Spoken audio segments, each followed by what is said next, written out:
influenza, infection, and stroke. Yeah, I didn't know about this either until last year, but it turns out that after flu season, about 3 or 4 weeks later, there is a stroke season. And like you said, most of Canada is getting down off of a big hump of flu, so now we're starting to see more strokes. And a friend of one of my colleagues actually mentioned that at work the other day. He said, have you noticed how many strokes we're seeing? It's a lot more than usual, it feels like. So anecdotally, we're starting to see that. The good news is that getting your flu shot reduces your risk of stroke, according to a study from the University of Calgary right here back in November. Good call. Yeah, so the researchers looked at health records of all Albertans, so about 4 million people over 10 flu seasons. And they found that for about 6 months after you get your flu shot, the risk of having a stroke is reduced by about 20% overall compared to if you didn't get a flu shot. And your risk goes down even if you don't have the sort of typical stroke risk factors like being over 50 or smoking, things like that. Okay. Even for younger folks, the risk is lower if you get a flu shot. And it's even lower if everybody gets their flu shots year after year after year rather than just a single flu shot. I'm hearing a theme here. We should get a flu shot. Of course. Back up for a second.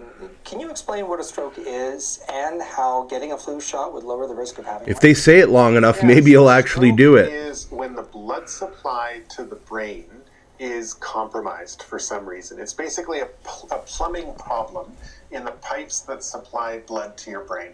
And there's two things that can go wrong with pipes, right? They can get blocked or they can burst. So either way, the blood can't get to where it needs to go. And if the blood supply isn't restored quite quickly, like within a few hours, then parts of the brain start to die. And I don't think symptoms are a bit different. I don't think the blood's flowing to this guy's brain. I'm pretty sure parts of it have died. A flu shot might lower your risk. We know that when your body fights a big infection like influenza, there's sort of a system-wide inflammatory response. And that inflammation can cause problems with the pipes. It can make the inside of the pipes stickier. It can make your blood a little bit thicker, especially if you get dehydrated. And it can even put the heart into a weird rhythm called atrial fibrillation. All of those things can increase your risk of having a stroke. So by getting a flu shot and then avoiding having influenza, you basically avoid the risk of all that inflammation. And even if you get your flu shot and then catch influenza still, you still have way less inflammation because your immune system is already ready to fight. So that's sort of how the flu shot eventually lowers your risk of stroke is by either preventing the inflammation from the infection or decreasing it overall.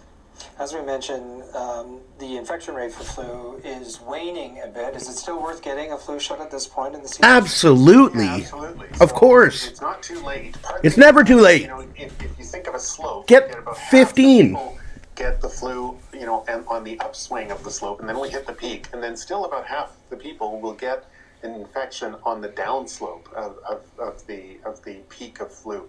The other thing is that we've seen one wave of flu so far due to H3N2. We might be seeing another wave eventually, maybe due to H1N1, a different strain of flu that goes around. Oh, goody.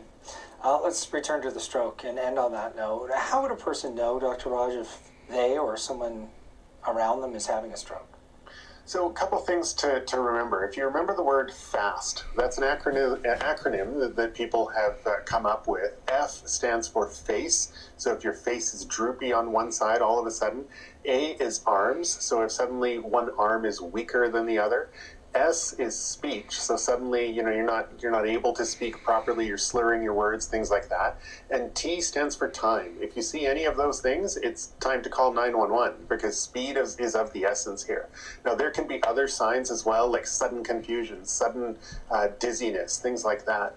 But the thing to remember is that even if those symptoms go away quite quickly, it's still time to call 911. You can get what some people call a mini stroke. I don't like the term mini stroke because it makes people think that it's just a little bit of your brain. It can be a large part of your brain. The mini that people think about with a mini stroke is that the symptoms don't last that long. So mini is referring to the time.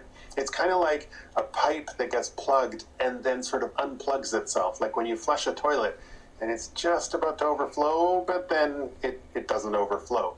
So that sort of similar transient blockage in a pipe can cause these things called transient ischemic attacks, or these little mini strokes. And those are still dangerous because about 15% of strokes will have a mini stroke beforehand. Thanks, Dr. Raj. We're up in terms of our time together, but always a pleasure.